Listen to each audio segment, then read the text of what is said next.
ঝাঁটা একসঙ্গে কটা কিনবেন? 3টে। ঝাঁটা কিনবেন কটা একসঙ্গে, জোরে বলুন।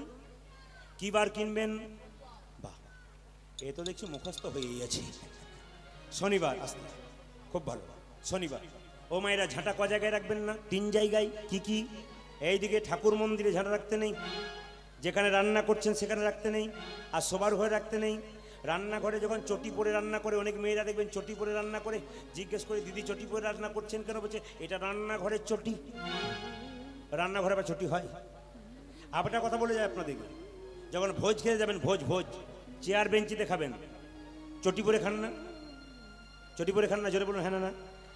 কিন্তু শাস্ত্র বলছে লক্ষ্মী অন্নপূর্ণা, তাকে চটি পরে খেতে নাই।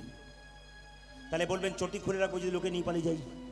না, এক কাজ করবেন, চটিটা নিচে রাখবেন, কাঠের উপরে পা রাখবেন, চটির উপর পা রাখবেন না। যখন খাবেন চটিকে, কে বলছে? অনুকূল ঠাকুরের বাণী, চটিকে নিচে রেখে পাটাকে উপরে রেখে আপনি খাবেন, কিন্তু চটিতে পা দেবেন না যখন লক্ষ্মীকে সেবা গ্রহণ করবেন।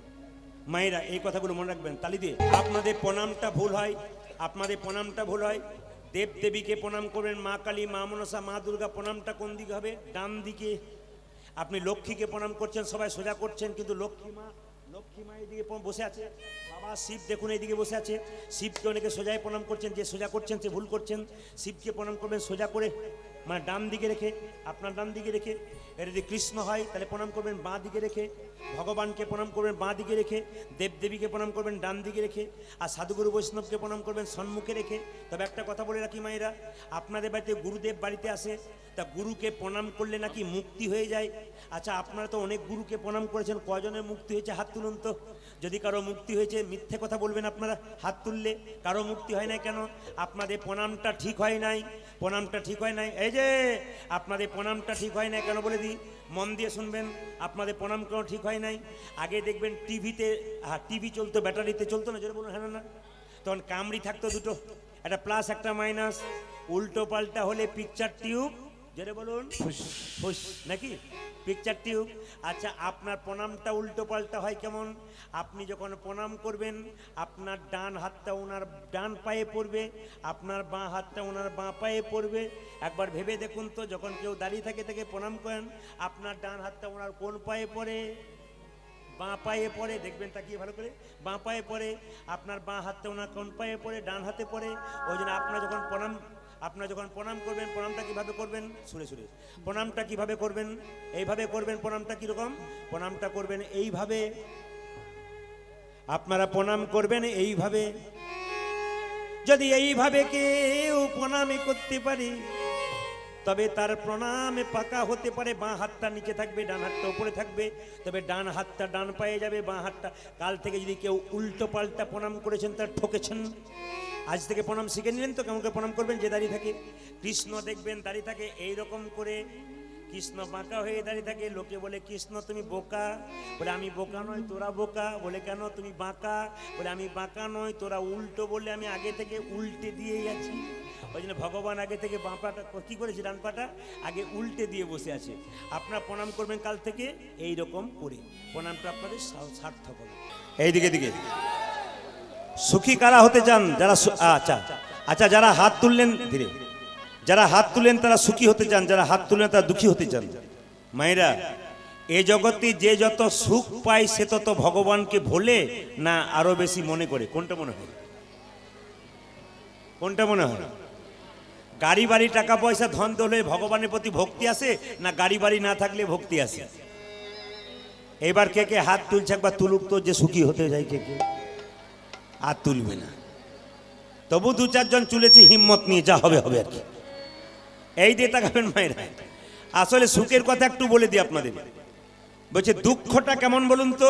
পোষা বিড়ালের মতো, খালি পায়ের কাছে ঘুরঘুর ঘুরঘুর করে। আর সুখ কতক্ষণে জানে আসে? ক্ষণিকের জন্য। সুখ একটু সময়ের জন্য আসে। আর দুঃখ দেখবেন সব সময় পোষা বিড়ালের মতো আপনার সামনে ঘুরঘুর ঘুরঘুর করে। তাই সুখ যদি পেতে চান, আসল সুখ মায়েরা, এই জগতে টিভিতে সিরিয়াল দেখলেন, আনন্দ পেলেন, শেষ হয়ে গেল। খেলা দেখলেন, আনন্দ পেলেন, শেষ হয়ে গেল। কিন্তু হরিনামের খেলায় এমন আনন্দ আছে, এ আনন্দ শেষ হয় না, চিরকাল একই রকম থেকে যায়। এই রাস্তা দিয়ে কেউ যদি পেরিয়ে যায় মদ খেয়ে, আপনাদের এখানে মাতাল টাতাল নাই, অন্য জায়গার জন্য বললাম, আছে নাকি? বাবা সব বলছে দেখবেন রাত্রি হলে কি অবস্থা হয়। এই দিকে তাকান মায়েরা, কি বললাম আস্তে, আমি কি বললাম, এই রাস্তা দিয়ে কেউ মদ খেয়ে পেরিয়ে গেলে সে ভাবে পৃথিবীর রাজা আমি, আমার মতো রাজা কেউ নাই। ও মদ খেতে খেতে একদিন লাংস কিডনি লিভার নষ্ট হয়ে যায়, আনন্দ পেতে পেতে নিরানন্দের সাগরে পৌঁছে যায়। কিন্তু হরিনাম এমন একটা মদ, প্রথম প্রথম আনন্দ পাওয়া যায় না, কিন্তু একটুখানি আনন্দ পেতে পেতে পেতে পেতে পেতে পেতে একদিন পরমানন্দ গোবিন্দের চরণ লাভ হয়ে। যাদের হরিনাম ভালো লাগে না তারা কি করবে, তাদের যুক্তি আছে, তারা কি করে যে হরিনাম ভালো লাগে ঘর ঘর করে মনটা, খালি ঘর যায় মনে করে। যে দেখবেন কীর্তন শুনতে সে খালি ঘর ঘর ঘর ঘর করবে, ওর মৃত্যুর সময় গলাটা দেখবেন বেশি করে ঘর ঘর ঘর ঘর ঘর ঘর ঘর ঘর ঘর ঘর ঘর এ করবেই নিয়ম। যে যত ঘর ঘর করবেন তার গলা তত মৃত্যুর সময় ঘর ঘর ঘর ঘর ঘর ও করবেই। এইদিকে এইদিকে এইদিকে, তবে শুনে রাখুন, বলছে যে যদি কারো হরিনাম ভালো না লাগে কি করবে, একজন ভক্ত রূপ গোস্বামীর কাছে গিয়ে বলছো ঠাকুর আমি যা খাচ্ছি তাই তেতো লাগছে। রূপ গোস্বামী জিজ্ঞাসা করলো চিনি খেলে তেতো লাগছে, বলে হ্যাঁ। টক খেলে তেতো লাগছে, বলে হ্যাঁ। বলে তেতো কোনো জিনিসটাই নয়, তেতো আসলে তোমার জিভটাই তেতো। তাহলে তেতো জীবকে মিষ্টি করতে গেলে কি করতে হবে, বলছে বারবার মিছরি খাও মিছরি খাও, মিছরি খেতে খেতে একসময় তেতো জীব মিষ্টি হয়ে যাবে। যাদের হরিনাম ভালো লাগে না, হরিয়া বাসরে বসুন, শুনতে শুনতে শুনতে শুনতে এমন মনটা তৈরি হবে, খোল করার তালে শব্দ শুনলে আর ঘরে থাকতে পারবেন না, নিতাই গৌর হরি বল বলে এইখানটাতে এসে বসে। এই জন্য আশ্রয় লইয়া ভজে যে তারে কৃষ্ণ নাহিতে যে বাকি সব মরে। কারণ মায়েরা, আপনাদের বাড়িতে যে কলাই ভাঙার জাঁতা আছে, জোরে বলুন হ্যাঁ না না, একটু বলবেন হ্যাঁ আছে। আচ্ছা আগে ছিল, অনেকের আছে। কলাই ভাঙার জাঁতাতে কটা ফুটো থাকে, 4টা না 5টা, জোরে বলবেন। যাক পেছন থেকে ভালো আছে, এরা দুটো দুটো করে চিৎকার করছে। আপনার কটা দেখেছেন? 4টে। 2-4 জন মা বলছে কি ভক্তি ভরে বলছে। এই কীর্তন কেমন শুনছেন পরীক্ষা হয়ে যাচ্ছে।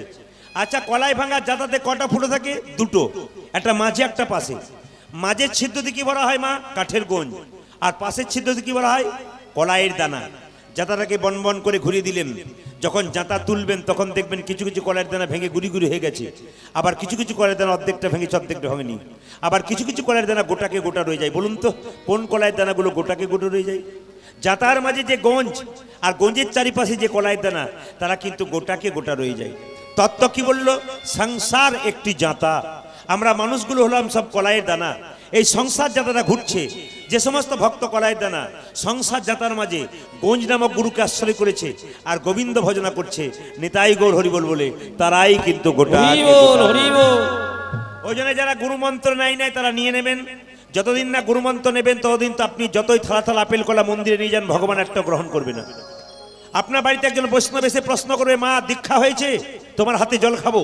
যদি বলেন না দীক্ষা হয়নি, উনি জলস্পর্শ করবেন না। আপনার ভাগ্য কত খারাপ, সাধুগুরু বৈষ্ণব দরজায় এসে যদি ঘুরে যায়, এর মতো ভাগ্যমন্দ আর কারো নাই। ওই জন্য আপনার লক্ষ্মী স্বরূপিনী মা, প্রথমে আপনাদের দীক্ষা নিতে হবে স্বামী স্ত্রীতে। কেন? যত দীক্ষা নেবেন, দীক্ষা মানে কি? দিয়ে খা। যে যেদিন থেকে দীক্ষা নেবেন ভগবানকে দিয়ে তারপর খাবেন। ও মায়েরা, ভগবানকে দিয়ে যদি কেউ না খায় তবে তাকে চুরি করে খাওয়া বলা হয়। ভগবান সব দিলেন, কি দিলেন? আমার দিকে তাকাবেন, কি দিলেন? বাচ্চা যখন জন্ম নিল, বাচ্চা কি খাবে এ কথা কেউ ভেবেছে? মায়ের স্তনদুগ্ধে এমন মধুভাণ্ড দিয়েছে যা পৃথিবীর কোথাও পাওয়া যায় না। লক্ষ্য করবেন, মায়ের দুধটা খুব গরম নয় যাতে বাচ্চার জিভ পুড়ে যাবে, মায়ের দুধটা খুব ঠান্ডা নয় যাতে বাচ্চার ঠান্ডা লেগে যাবে, মায়ের দুধটা খুব টক নয় যাতে বাচ্চার অম্ল হয়ে যাবে, মায়ের দুধটা খুব মিষ্টি নয় যাতে বাচ্চা সুগার হয়ে যাবে। তিনি আমাদের জন্য এত করলেন, নদীতে দিলেন জল, গাছে দিলেন ফল, তিনি আমাদের এত করলেন, আমরা তার জন্য কি করলাম? এই বিবেক বিবেচনা যার আছে তিনি ভগবানকে ভজন করতে পারেন। তবে গুরুমন্ত্র যারা নিয়েছেন তারা ভালো করেছেন, যারা নেননি তারা তো ইউটিউবে শুনেছেন। গুরু হচ্ছে দুরকম, একটা কাঁচা একটা পাকা। কাঁচা গুরু কে? শ্যাম সুন্দর কি, মদন মোহন কি, হরিবাসর কি। মায়েরা কি বলছেন? ভয় ও জয়, আচ্ছা জোরে বলুন। শ্যাম সুন্দর কি, মদন মোহন কি, হরিবাসর কি। বেশ বেশ, আজকে যে জায়গায় থাকবো মায়েরা সবাই লক্ষ্য করুন, যে জায়গায় থাকবো কৃষ্ণবেন্না নদীর তীরে, একটু লক্ষ্য করবেন লীলাটার দিকে। একজন একজন একজন পতিতা মেয়ে একজন ব্রাহ্মণ সন্তানকে ভগবান পাইয়ে দেবে, তারই প্রমাণ দেখুন। হরে কৃষ্ণ। কীর্তন শুধু শুনলে হবে না, আপনাদের কাছে নিবেদন হলো কীর্তনে যে কথাগুলো বলবো আপনার ভক্তি ভরে করজোরে মায়ের কাছে বসুন আর শ্রবণ করুন। মা লক্ষ্মী কত ধীর স্থিরভাবে বসে আছেন। এই মায়ের কাছে যে ধীর স্থিরভাবে বসতে পারে, সারা বছর তার বাড়িতে লক্ষ্মী আগমন হয়। দেখবেন যে বাড়িতে চঞ্চল মানুষ থাকে ও বাড়িতে লক্ষ্মী যায় না। মায়েরা, যে বাড়িতে চঞ্চল মানুষ থাকে, চিৎকার চেঁচামেচি হয়, গন্ডগোল হয়, ওখানে মা লক্ষ্মী যায় না। আর যে বাড়িতে দেখবেন শান্তপ্রিয় বাড়ি, শান্তি থাকে, ওখানে মা যায়। আজকে আপনার দেহটা কিন্তু বাড়ি, আপনার দেহ বাড়িতে মা লক্ষ্মীর আগমন ঘটবে যদি আপনি শান্তি করে বসতে পারেন। আর যদি আপনি চঞ্চলতা করেন এখানে বসে বসে, মা লক্ষ্মী আপনার কাছে কোথাও কোনোদিন যাবে না। ওই জন্য যে যেখানে বসে আছেন কোনো গল্প না করে ছোট্ট ছোট্ট কথাগুলো শুনবেন, আপনাদের জীবন লাভ হয়ে যাবে। সবাই লক্ষ্য করুন, জীবনটা পরিবর্তন হয়ে যাবে। ছোট্ট কথা, কৃষ্ণবেন্না গ্রাম, আপনাদের গ্রামের নাম যেমন বরগোদা, ঠিক সেরকম কৃষ্ণবেন্না গ্রামে একজন ব্রাহ্মণ ছিল, তার নাম হচ্ছে শিব শঙ্কর রায়। জোরে বলুন, কি নাম বললাম? আমি কিন্তু 1 ঘন্টা পর আবার জিজ্ঞেস করব, কি নাম বললাম? তার স্ত্রীর নাম কি ছিল? তার স্ত্রীর নাম ছিল ভবানী দেবী। মায়েরা, কৃষ্ণবেন্না গ্রামের পাশ দিয়ে একটা নদী পেরিয়ে যেত, ওই নদীটার নাম কৃষ্ণবেন্না নদী। তো শিবশঙ্কর রায় আর ভবানী দেবীর বিয়ে হয়েছিল বহুদিন। দেখবেন গাড়ি বাড়ি টাকা পয়সা ধন দৌলত সব থাকলে সুখ হয় না যদি বাড়িতে একটা সন্তান না থাকে। দেখবেন আপনারা, আপনি একটা কুঁড়ে ঘরে বাস করছেন, কিন্তু আপনার বাচ্চা ছেলে যদি উঠোনে খেলে, আপনার কোলে নাচে, তবে সেই ঘরটা আনন্দময় হয়ে যায়। শিবশঙ্করের প্রচুর টাকা ছিল, ধন ছিল, অর্থ ছিল, কিন্তু একটা জিনিস ছিল না, শান্তি। কেন? তার স্ত্রীর গর্ভে কোনো সন্তান হয় নাই। ভবানী দেবী কত মন্দিরে গেল, কত মন্দিরে ভগবানকে মানত করলো, ঠাকুর সন্তান দিলে আমি তোমার কাছে আমার মন প্রাণ সঁপে দেবো, কিন্তু কেউ ভগবান তাকে সন্তান দিল না। কি হলো? একদিন, এইদিকে তাকান, একদিন পাড়ার মেয়েরা বলল, ভবানী তুই একজনের কাছে যা, দেখবি তার কাছে গেলে তুই নিশ্চয় কৃপা পাবি। বলে কি? অল্পতেই যে সন্তুষ্ট হয় তার নাম আশুতোষ, তার কাছে যা। তার নাম কি বলুন তো? আশুতোষ কাকে বলা হয়? জোরে বলুন। এ তো দেখছি আগে থেকে আপনারা জানেন। শিব, ও মায়েরা, এখানে ছোট্ট তত্ত্ব বলে যাব, মাথায় রাখবেন। শিব কি খেত? সাদা মিষ্টি। 2-4 জন ভাবছে তাহলে, হ্যাঁ বোধহয় সাদা মিষ্টি খেত। গাঁজা খেত। আর কি খেত? ভাং নাকি? আর কানে কি ফুল থাকতো? জোরে বলুন। একটু বলে দিয়ে যায়, গাঁজা, ভাং আর ধুতরা ফুলের জন্ম কোথা থেকে হলো? এইদিকে বাবা শিবের গলাতে কি বাঁধা থাকতো? জোরে বলুন। বিষধর না বিষহীন? আপনার পরীক্ষা করতে গিয়েছিলেন নাকি? বাবার গলাতে সাপ বাঁধা ছিল, সেই সাপটার নাম ছিল উদয়। আমার দিকে তাকান, কি করে গাঁজা, ভাং আর ধুতরার জন্ম হলো? বাবার গলাতে একটা সাপ ছিল, সাপটার নাম কি বললাম? উদয়। জোরে বলুন, কি বললাম? এই উদয় নামক সাপটাকে বাবা যখন ধ্যান করত, উদয় আয়, উদয় আসতো, এসে বাবা কি করতো? জিভটাকে বের করে দিত এমনি করে, আর উদয়কে বলতো মার ছবল। উদয় মারতো বাবার জিভে ছবল। আর বিষের জ্বালায়, বিষে বিভোর হয়ে বাবা শিব ধ্যানে বসে যেত। একদিন মা দুর্গা দেবী দেখতে পেল উদয় নামে সাপটা আমার স্বামীর জীবে বারবার দংশন করছে। ও মনে মনে ভাবছে, দুর্গা মনে মনে ভাবছে, যদি দংশন বারবার করে কোনোদিন আমার স্মৃতির সিঁদুর মুছে যাবে, হাতের শাখা চলে যাবে, তার চাইতে আগে থেকে ব্যবস্থা নিই। মা দুর্গা চালাকি করে 1 বাটি দুধ নিল, উদয়কে ডেকে বলল, উদয় আয়। উদয় বলল, মা ডাকছো কেন? এই দেখ, তোকে 1 বাটি দুধ দিয়েছি, ওই দুধটা তুই খা। যেই না উদয় নামক সাপটা বাটির মুখে মুখটা দিয়েছে মা দুধের মধ্যে, অমনি মা দুর্গা তার খড়গ করে উদয়ের শরীরটাকে কেটে কেটে 1, 2, আচ্ছা বলুন তো 2 বার টুকরো করলে ক টুকরো হলো সাপটা? 3 টুকরো হয়ে গেল। মাথার দিকটা একটা, মাঝখানটা একটা, লেজটা একটা। দুর্গা দেখলো উপায় নাই, শিব যদি জানতে পারে রেগে যাবে। তখন দুর্গা দেবী কি করলো? 3টে গর্ত খুললো।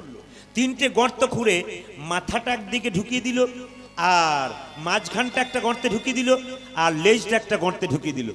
শেষে মাটি চাপা দিয়ে দিল। বাবা শিব ধ্যান ভঙ্গ হয়ে চিৎকার করে বলছে, উদয়। আর উদয় নাই। উদয়! উদয়কে একবার ডাকলে আসে, আজ উদয় এলো না কেন? দেখতে পেল উদয় যখন নাই, বাবা শিব ধ্যান যোগে দেখলো দুর্গা দেবী তাকে খান খান করে করে মাটিতে পুঁতে দিয়েছে। দুর্গা, এ তুমি কি করেছো? তুমি কি জানো না আমি ধ্যান করতে গেলে উদয় নামক সাপকে আমার দরকার হয়, আর তুমি তাকে খান খান করে কেটে ফেলে দিলে? ছি ছি, লজ্জা করে না তোমার? স্বামী, তুমি তো জানো না নারী জাতির সবচাইতে বড় অহংকার স্মৃতি সিঁদুর, হাতের শাখা। উদয় যেভাবে তোমার জিভে বারবার ছবল মারে, আমার খুব ভয় হয় যদি তুমি মরে যাও, ওই জন্য আমি তাকে কেটে শেষ করে দিয়েছি। সঙ্গে সঙ্গে বাবা শিব বলছে, এই জন্যে তোমাদেরকে মেয়ে মানুষ কয়। তুমি কি জানো না আমার নাম মৃত্যুঞ্জয়? আমি যতই বিষ খাই, আরে বাবা গলা পর্যন্ত বিষ আছে। শিবের গায়ের রংটা কেমন? নীল। কেন বলুন তো? নীলকণ্ঠ। শিব কি পান করেছিল? বিষ পান করেছিল। বলছে আমি তো বিষ পান করেছি, আমি তো মৃত্যুঞ্জয়, আমি মরবো কেন? সঙ্গে সঙ্গে বাবা শিব কি করলো, একটা কমণ্ডল থেকে জল এনে 3টি গর্তের মধ্যে ঢেলে দিল। শেষে চিৎকার করে বলল, দুর্গা, এই উদয় আমার সঙ্গে সব সময় থাকবে। এই যে সাপটা তুমি মারলে উদয়কে, ওর মাথার অংশ থেকে তৈরি হলো ভাং, আর মাঝের অংশ থেকে তৈরি হলো গাঁজা, আর লেজের দিকটাতে তৈরি হলো ধোত্রা ফুল। কি বললাম? মাথার দিকে কি তৈরি হলো জোরে বলুন? ভাং। মাঝের দিকে কি তৈরি হলো? গাঁজা। আর শেষের দিকে কি তৈরি হলো? ধোত্রা। এখানে তত্ত্ব কি? এটা তো বাইরের কথা গেল, আসল তত্ত্ব কি? ভাং। বাবা ভাং খেত না। ভাং মানে কি? ওরে কলির জীব, তোরা মায়ার ঘুম ভাং, তোরা মায়ার ঘুম ভাং, নইলে গোবিন্দ পাবি না। এইদিকে এইদিকে। আর ধূতরা মানে কি?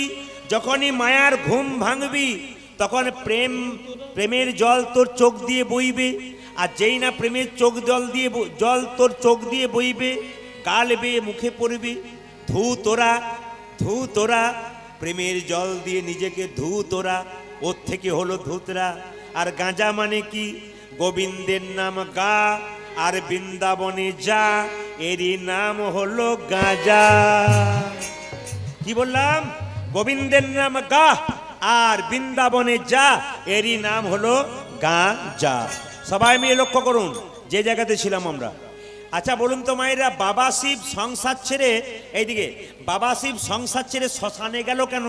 জ্বালাই পড়ে। একটু বলবেন বাবা শিবের বাহনের নাম কি? জোরে বলুন না, ভেবে বলুন। কি? ষাঁড়। আচ্ছা মা দুর্গার বাহনের নাম কি? সিংহ। আচ্ছা সিংহ যদি ষাঁড় দেখে তাহলে আর ঠিক থাকতে পারে? ছিঁড়ে খাবার জন্য কি করে? লাফালাফি করে। ষাঁড়টা তখন বাবাকে বলছে, বাবা মায়ের কাছে যেও না। বলে কেন? মায়ের ওই বাহনটা না, সিংহটা আমার দিকে টুকটুক করে কেমন তাকাচ্ছে, দেখো, যদি আমাকে খেয়ে ফেলে দরকার নাই, চলো এখান থেকে। বাবার গলায় কি ছিল বললাম? সাপ। আচ্ছা কার্তিকের কাছে কি থাকে? ময়ূর। কি খায়? ময়ূর যখন সাপের দিকে তাকাচ্ছে, সাপ তখন বাবাকে বলছে, বাবা দেখো ময়ূরটা আমার দিকে ড্যাব ড্যাব করে তাকাচ্ছে, আমি এখানে থাকবো না, চলো কোথাও চলো। আচ্ছা মায়েরা, গণেশজির কাছে কি থাকে? গণেশের কাছে কি থাকে? জেরে বলুন। ইঁদুর। আচ্ছা ইঁদুরের কাজ কি বলুন তো? কুটুর কুটুর কুটুর করে কাটা। বাবার গায়ে কি ছিল? ঝোলা ছিল, একটা ঝোলা। তো বাবার ঝোলাতে কত রকম জিনিস থাকে, শেকড় বাকড়। ও ইঁদুর যদি কাছে পায় তাহলে কুটুর কুটুর কুটুর করে কাটবে। ওই জন্য বাবা জ্বালাই পড়ে শ্মশান ঘাটে গেল।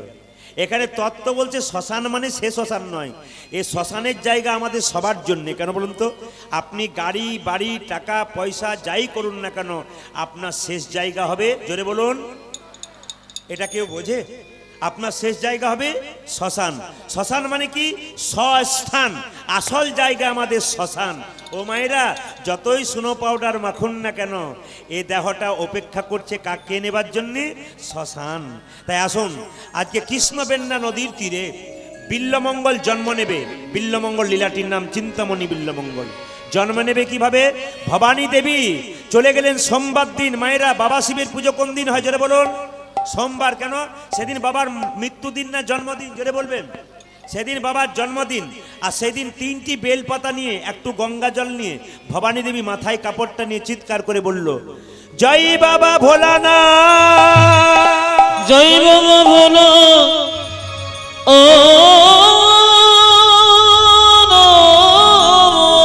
জয় বাবা ভোলানাথ, জয় বাবা ভোলা।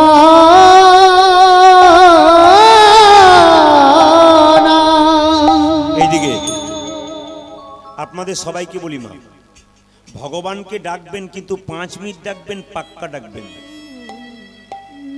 সারাদিন হরিনাম করছেন আর মনটা আপনার হরিনামে নাই, ও নামের কোনো দাম নাই। আপনি 5 মিনিট ভগবানকে ডাকবেন, কিন্তু পাক্কা ডাকবেন যেন কাজ হয়ে যায়, ওর মধ্যে নকলতা যেন না থাকে।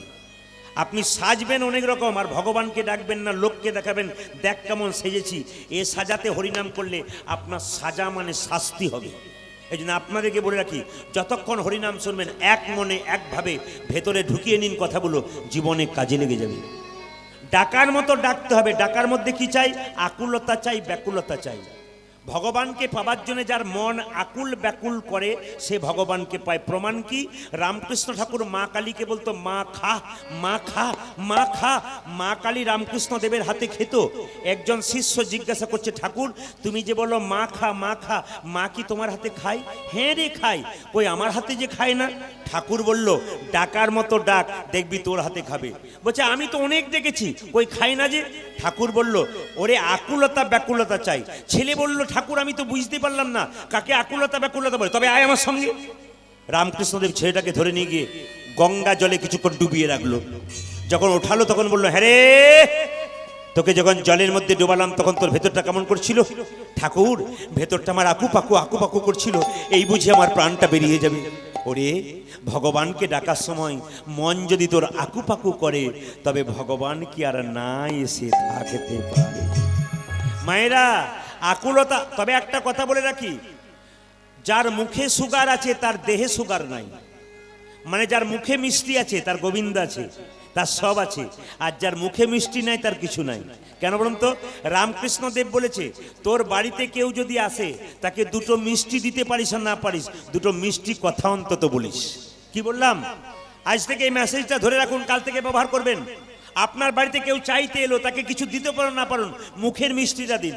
রামকৃষ্ণ দেব বলছে, তোর বাড়িতে এলে তাকে দুটো মিষ্টি জল না দিতে পারিস, ক্ষতি নেই, দুটো মিষ্টি কথা অন্তত বলিস, সে আনন্দ পেয়ে যাবে।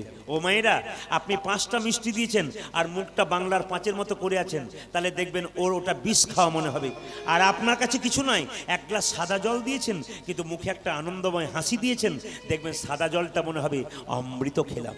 এই জন্য পৃথিবীতে মানুষ কুলে জন্মগ্রহণ করেছেন, এমন হাসি দেবেন যেমন আপনার হাসিতে আরো 5 জন হাসতে পারে। এমন কিছু ব্যবহার করবেন না যার জন্য আপনার জন্য 5 জন কষ্ট পেতে পারে। বলা তো যায় না কে কখন আসে আর কে কখন যায়, কোন রূপে যায়। লক্ষ্য করুন, কৃষ্ণবেন্না নদীর তীরে জন্ম নিচ্ছে কে? বিল্লমঙ্গল। ভবানী দেবী যেই না বেলপাতারা দিয়েছে, আঁচলটা পেতেছে, অমনি বাবা শিবলিঙ্গের থেকে বেলপাতাটি তার আঁচলে পড়ল। আর অবস্থাটি কেমন? সেই দিন থেকে গর্ভে এলো কে? মা বিল্লমঙ্গল। বেলপাতা থেকে জন্ম। কৃষ্ণবেন্না নদীর তীরে। আচ্ছা আচ্ছা আচ্ছা, ভালো ছেলে জন্ম নিলে, ভক্ত ছেলে জন্ম দিলে মায়েদের উলুধ্বনি দিতে হয় না? না হয় না? জোরে বলুন, হয় না? হয় না? একবার দেখুন, উলুধ্বনি দিন। কৃষ্ণবেন্না নদীর তীরে, নদীর তীরে। আসলে আপনারা আমাকে আরো ভালো দেখতে পারতেন, আপনারা আরো ভালো আমাকে দেখতে পারতেন যদি ঘাস গাছগুলো না থাকতো। এই ঘাস গাছগুলোর জন্য আমি আপনাদের আর দেখতে পাচ্ছি না, খুব কষ্ট হচ্ছে। আদান প্রদান যদি না হয় না তাহলে মজা লাগে না। কি করবেন? যতটুকু হয়েছে তার মধ্যে উলুধ্বনি। কৃষ্ণবেন্না নদীর তীরে, কৃষ্ণবেন্না গ্রাম। যে উলু দেবে তার ছেলে কৃষ্ণ ভক্ত হবে, আর যে দেবে না তার ছেলে কৃষ্ণ ভক্ত হবে না। আপনারা ভগবান ভগবান করে কেঁদে মরেন, কিন্তু ভগবান যে আপনার দরজাতে হাতে বাঁশি নিয়ে আসবে তা নয়। ভগবান যে আপনার মাথাতে চূড়া নিয়ে আসবে তা নয়। ভগবান যে পায়ে নুপুর নিয়ে আপনার দরজাতে দাঁড়াবে তা নয়। দেখবেন পাকা চোরকে যখন পুলিশ ধরতে যায় তখন দেখবেন পুলিশের পোশাকে যায় না, কি পোশাকে যায়? সিভিল ড্রেসে যায়। যায় না বাবা? সবাই লক্ষ্য করুন। এই জগতে যারা পাকা ভক্ত হবেন তাদেরকে ভগবান ধরবার জন্যে সাধারণ বেশে আসবে। একটা প্রমাণ আপনাদের দিদি, একটু মন দিয়ে শুনবেন। প্রমাণটা কি? বলছে, একজন শেঠজি প্রত্যেক দিন ভগবানকে ডাকে, হে গোবিন্দ দেখা দাও, দেখা দাও, দেখা দাও, দেখা দাও। বারবার ডাকলে ভগবান তো একবার সাড়া দেবেই। একদিন মাঝরাত্রিতে ভগবান স্বপ্ন দিচ্ছে, এ শেঠজি, তুই প্রত্যেক দিন দেখা দাও, দেখা দাও বলছিস, কাল সকালে আমি তোর বাড়ি যাব। শেঠজি ঘুম থেকে উঠে ভোর 4টের সময় কর্মচারীদেরকে বলল, এক কাজ কর, বাড়ির দরজাতে গোবরের জল ছড়া দে। কেন? আজকে ভগবান আসবে। কে আছিস? এক কাজ কর, কলা গাছ বাড়ির দুপাশে ধরে দে, দেখবি আমার ভগবান আসবে। আমের শখা চারিদিকে টাঙিয়ে দে, দেখবি ভগবান আসবে। সকালবেলায় ভগবান আসবে বলে তরজোর, ভগবান কথা দিয়েছে আসবো, কিন্তু কি হলো জানেন মা, সবাই অপেক্ষা করে আছে ভগবান আসবে আসবে, সকাল 6টা থেকে সন্ধে 6টা পর্যন্ত ভগবান এলো না। হঠাৎ সন্ধে 6:30টার সময় আমার দিকে তাকান, একজন কুষ্ঠ ব্যাধি লোক ছুটে এসে বলছে, শেঠজি শেঠজি ও শেঠজি, আমার খুব খিদে পেয়েছে, আমাকে খেতে দাও, আমার খুব। বেটা আজকে ভগবান আসার কথা ছিল, বলছে খিদে পেয়েছে, বেরো বেরো এখান থেকে বেরো, একে আছিস ঘাত ধাক্কা দিয়ে বের করে দেবে। রাত্রিবেলায় শেঠজি কেঁদে কেঁদে ভগবানকে বলছে, প্রভু তুমি ব্রজগোপীর সঙ্গে যেমন ছলনা করে আমার সঙ্গে ছলনা করলে, কই তুমি এলে না যে? ভগবান বলছে আমি গেছিলাম তো। বলে কখন গেছিলে? ওই যে ওই যে ওই যে আমি কুষ্ঠব্যাধি হয়ে গেছিলাম, তুই তো আমাকে দূর দূর করে তাড়িয়ে দিলি, খিদে পেয়েছিল খেতে দিলি না। হ্যাঁ গোবিন্দ, তুমি যে কুষ্ঠব্যাধি হয়ে আসবো আমি তো জানতেই পারতাম না।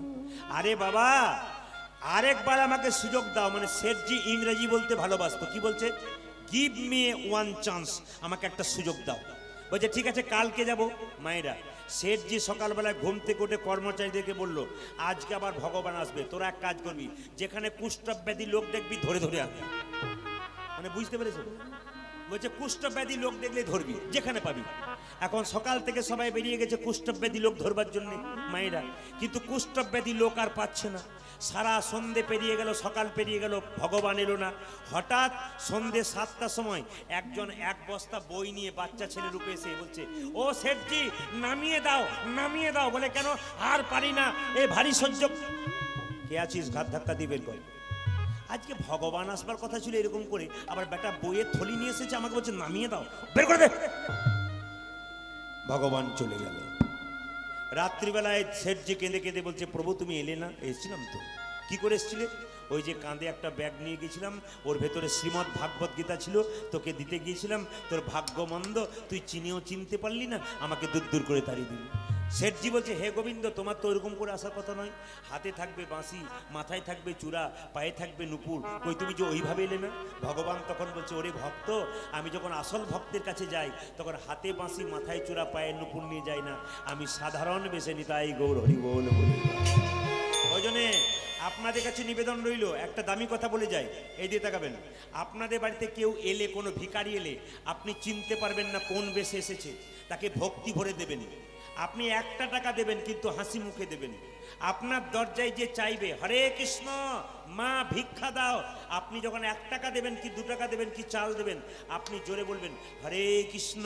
উনি যেমন কৃষ্ণ বলে নিলেন, আপনি কৃষ্ণ বলে দিলেন, তবে কৃষ্ণের কৃপা হবে। উনি কৃষ্ণ বলে আহ্বান করলেন, আপনি কৃষ্ণ নাম দিলেন না, তবে আপনার দানটা খুব একটা মান রইল না, দানটা পাকা হবে। জয় নিতাই মা ভিক্ষা দাও, তখন আপনি কি করবেন, তাকে দেবার সময় যদি জোরে বলতে লজ্জা হয়, আস্তে আস্তে বলবেন জয় নিতাই জয় নিতাই। তার মানে আপনি দিলেন, নিতাই চাঁদের কৃপা কিন্তু আপনার হয়ে গেল। মায়েরা, বিল্লমঙ্গলে যখন 4 বছর বয়স হয়ে গেল, তার মায়ের একটা কঠিন রোগ হয়ে গেল। কি রোগটার নাম? যক্ষা রোগ। খক খক করে কাশে আর ফোঁটা ফোঁটা রক্ত পড়ে। একদিন বিল্লমঙ্গল চিৎকার করে বলল, মা মা গো, ও গো আমার মা, ও গো আমার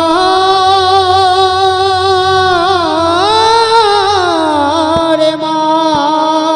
জননী। ও মায়েরা, ব্যাসটা কমাবেন।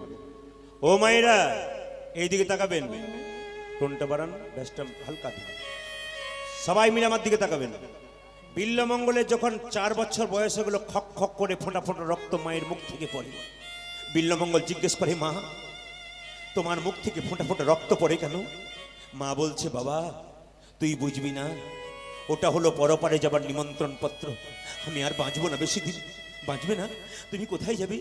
এমন এক জায়গায় চলে যাব, পৃথিবীর কেউ কোনোদিন আমাকে খুঁজে পাবে না। বাচ্চা ছেলে বুঝতে পারে না মা কি বলতে চাইছে। ছেলে যখন রাস্তায় খেলা করতে গেল, তার যখন 5 বছর বয়স হয়ে গেল, বিল্লমঙ্গলের মা হঠাৎ একদিন মারা গেল। পাড়ার ছেলে চিৎকার করে বলল, বিল্ল তোর মায়ার না। ওরে বিল্ল তোর মা আর না। ওরে বিল্ল তোর মায়ার নাই। তোর মায়ারি না। বিল্লমঙ্গল যাকে দেখছে তাকে তাকে জিজ্ঞেস করছে, ও দিদি, ও দিদি, ও মাসি, ও পিসি, মা মারা গেলে কি হয়? 5 বছরের ছেলে বুঝতে পারে না মা মারা গেলে কি হয়। ও পিসি, মা মারা গেলে কি হয়? একজন বলল, তোর মা মরল তো কি হবে, আমাকে মা বলে ডাকবি।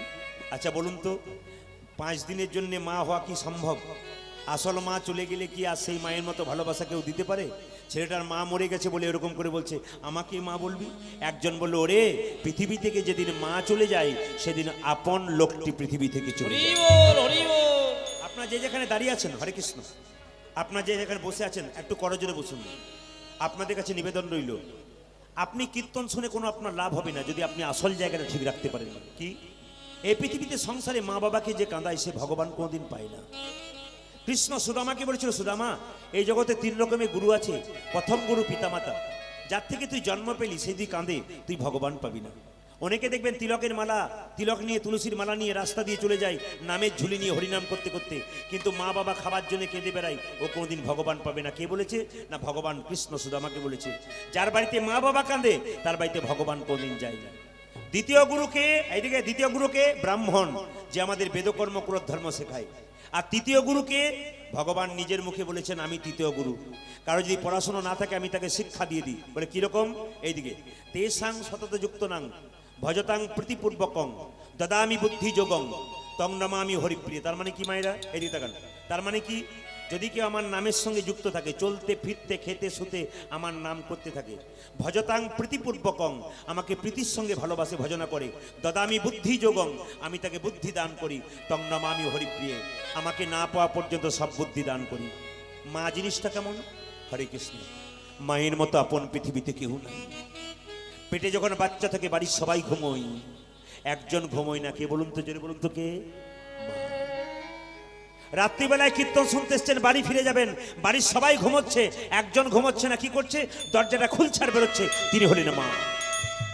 আর মা কাকে বলে? এদিকে হসপিটালে বাচ্চা হতে গেছে, ডাক্তারবাবু বলছে বাচ্চার বাঁচার আশা আছে, মায়ের বাঁচার আশা নেই। মা যদি খবরটা পেয়ে যায়, ডাক্তারবাবুকে ইশারা করে ডেকে ডেকে বলে, ডাক্তারবাবু, আমি যদি মরে যাই, মরে যাব, মৃত্যুর আগে আমার খোকাকে দেখে একবার মরতে পাবো তো। এত বড় কথা পৃথিবীতে কে বলতে পারে? একমাত্র মা বলতে পারে। ও মায়েরা, নিজের মাকে ত্যাগ করে কেউ যদি ভগবানকে পাবার জন্য চলে যায়, নিজের মাকে ত্যাগ করে কেউ যদি মাটির প্রতিমা মা দুর্গাকে পুষ্পাঞ্জলি দেয়, মা দুর্গা যেন বলতে চায়, ঘরের মাকে পুজিস তোরা, মাটির মাকে পুজিস তোরা, ঘরের মাকে কেন পুজিস না? আগে ঘরের মাকে পূজ, তারপর তুই মাটির মাকে পুজবি।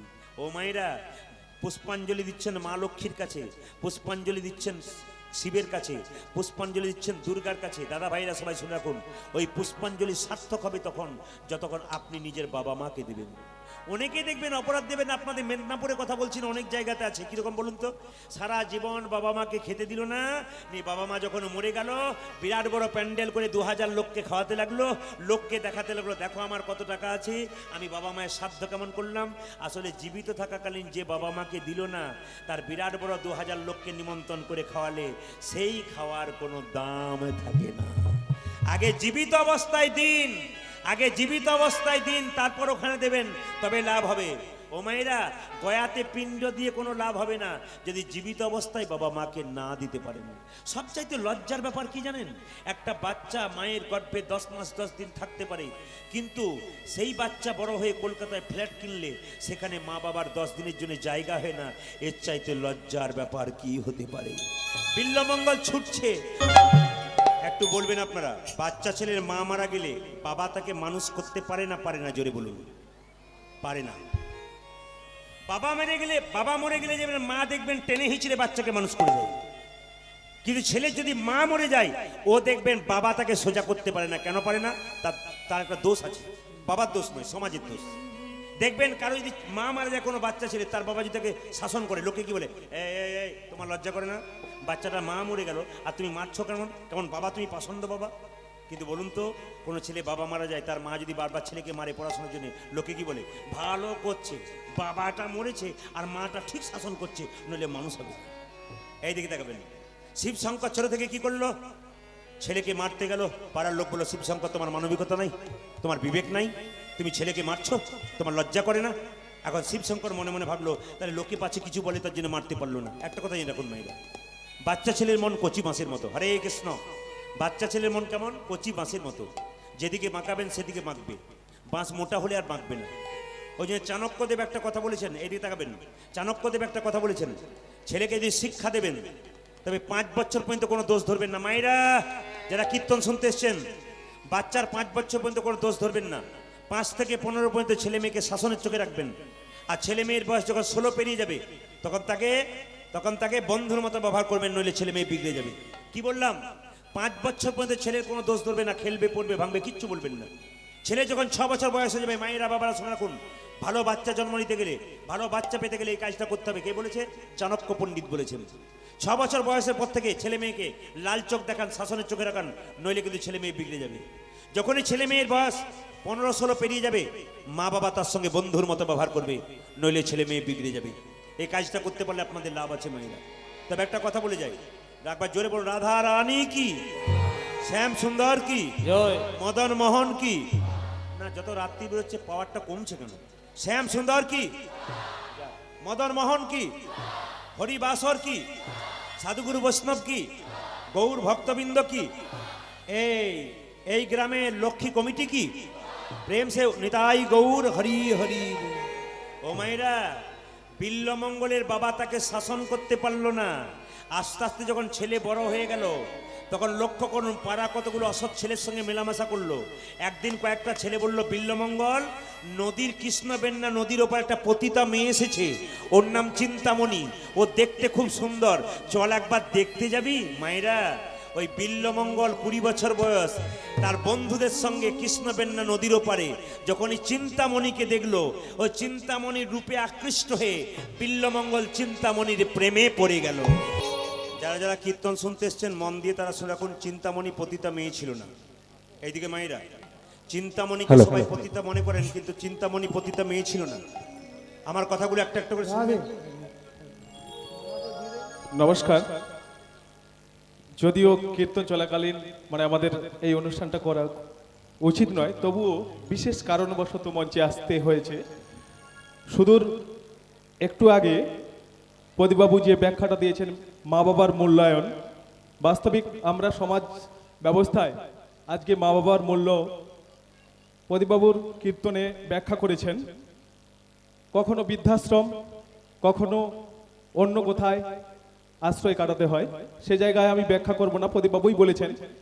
এই কথা শুনে প্রদীপবাবুর গানে মুগ্ধ হয়ে তমলুক টাউনবাসী এখানে এসেছেন, যদিও মঞ্চে আসেননি। ওনার হয়ে মোহন বর্মন, পুজো কমিটির অন্যতম সদস্য মোহন বর্মন, চন্দনা মণ্ডল মহাশয়া একটি পুষ্পমাল্য সমেত 50 টাকা দিয়ে ওনাকে সম্বর্ধনা জ্ঞাপন করছেন। উল্লাধ্বনি দিন। আপনারা হরি বল, হরি হরি উলুধ্বনি দেবেন, বল, হরি হরি বল। ধরি দেবেন। সেই সঙ্গে আরেকটু আমাদের শুরুতেই যেটা করার কথা ছিল, অনিবার্য কারণবশত উনি আসতে পারেননি।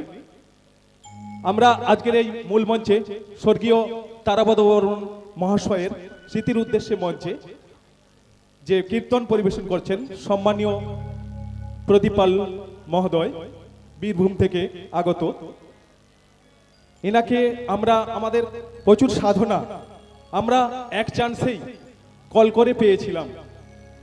সবই আমাদের ঠাকুরের কৃপা, না হলে এনার মতো তত্ত্বজ্ঞানী মানুষকে এক চান্সে পাওয়া খুবই ভাগ্যের ব্যাপার।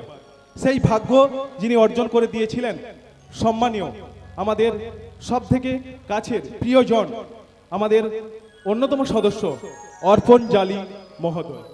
অর্পণ জালি ওনাকে পুষ্পমাল্য দিয়ে সম্বর্ধনা জ্ঞাপন করছেন। নিতাই গৌর হরি হরি বল। নিতাই গৌর হরি হরি। জয় নিতাই, জয় রাধে, জয় গৌর। আপনাদের কীর্তন ভালো লাগছে? প্রদীপবাবুর জোরসে আওয়াজ দেবেন। নমস্কার। কীর্তন কমিটির মার্জিত ভাষা, ভদ্রতা আমাকে মুগ্ধ করেছে। আর আমাকে যে পেয়েছে বলছেন, এটা ভগবানের করুণা আর করোনার কৃপা। কেন বলুন তো? এই সময় কলকাতায় প্রচুর গান আমার ছিল, প্রচুর গান কলকাতায় পরপর গান ছিল, কিন্তু কলকাতায় বিভিন্ন অনুষ্ঠানগুলো এখন হতে দিচ্ছে না করোনার জন্যে, এই জন্য ফাঁক ছিল বলে এই ফাঁকে আমি ঢুকে গেলাম আর কি। তো যাই হোক, আপনাদের গোবিন্দের কৃপা, আমারও কৃপা, আপনাদের চরণাশ্রিত হতে পেরেছি। সবাই মিলে রাধা রানী কি জয়। শ্যাম সুন্দর কি জয়। মদন মোহন কি। যে জায়গায় ছিলাম আপনার সবাই জানেন চিন্তামণি পতিতা মেয়ে ছিল না, আস্তে, চিন্তামণি পতিতা মেয়ে ছিল না। চিন্তামণির বাবা মা তাকে জন্ম দেওয়ার পর মরে গিয়েছিল। চিন্তামণি কাকা কাকির কাছে মানুষ হয়েছিল।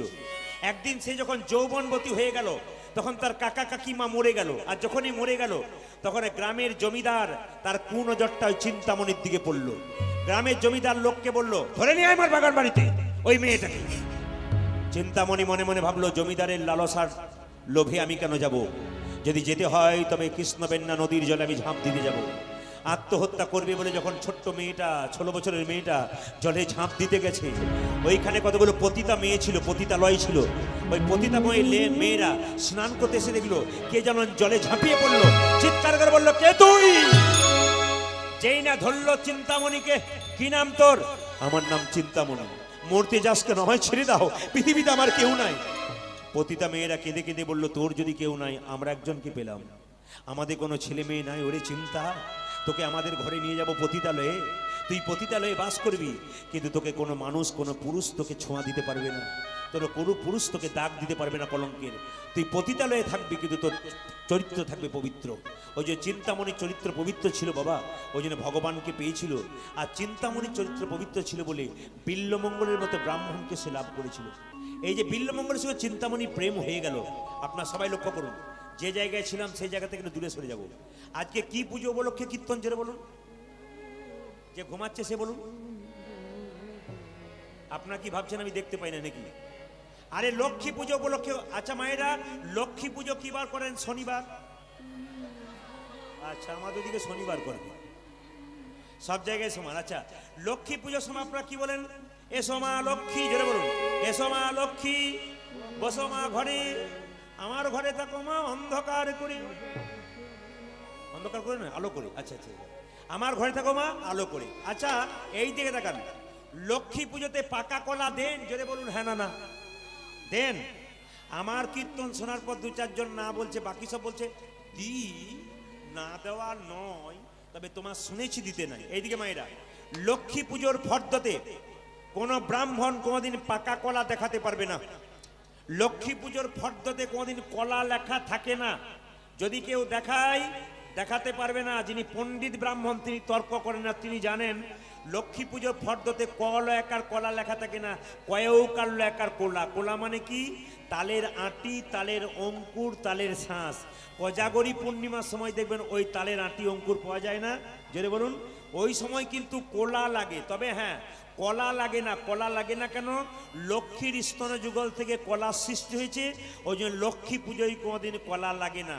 লক্ষ্মী পুজোয় কলা দেবেন কখন? দেবেন এক সময় যখন লক্ষ্মী নারায়ণ যুগলে থাকবে তখন কলা দেবেন, কিন্তু একা লক্ষ্মী থাকলে দেবেন না। তবে একটা কথা বলে যাই, বাড়িতে আপনার লক্ষ্মী রাখবেন, কিন্তু মাথায় রাখবেন খুব করে, লক্ষ্মী মানে সুখ, নারায়ণ মানে শান্তি। সুখ হয় দেহে, শান্তি হয় মনে। লক্ষ্মী এবং নারায়ণকে যুগলে রাখবেন, তবে আপনাদের সুখ শান্তি বজায় থাকবে। আর যদি একা লক্ষ্মী রাখেন তবে সুখ থাকবে কিন্তু শান্তি থাকবে না। ওই জন্য লক্ষ্মী এবং নারায়ণ যুগলে রাখার নিয়ম কিন্তু প্রত্যেকটা বাড়িতে থাকা উচিত। আপনারা কাল থেকে যারা লক্ষ্মী একা রেখেছেন তারা তার পাশে নারায়ণকে বসাবেন, তবে কিন্তু মনের শান্তি আসবে, সুখ এবং শান্তি। এই যে বলে রাখি মায়েরা, খুব মন দিয়ে শুনুন, লক্ষ্মী পুজোতে ঘন্টা বাজান? জোরে বলুন। এখন যে বাজায় সেও না বলছে, ঘন্টা বাজান? আচ্ছা, কেন বাজান না? বলে ওইটাতেই তো গন্ডগোল, অত যদি জানবো তোমাকে কেন ডাকবো। আচ্ছা, লক্ষ্মী পুজোয় ঘন্টা বাজাতে নেই কেন? ঘণ্টকর্ণ নামে এক দেবতা লক্ষ্মীর সঙ্গে খারাপ ব্যবহার করেছিল, ওই জন্য লক্ষ্মী পুজোতে ঘন্টা বাজাতে নেই। ঘণ্টকর্ণ নামে এক দেবতা লক্ষ্মীর সঙ্গে খারাপ ব্যবহার করেছিল, ওই জন্য লক্ষ্মী পুজোতে ঘন্টা বাজাতে নেই। তবে আপনাদের বলে দিয়ে যায়, ঘরের মধ্যে লক্ষ্মী কোথায় থাকে, অলক্ষ্মী কোথায় থাকে?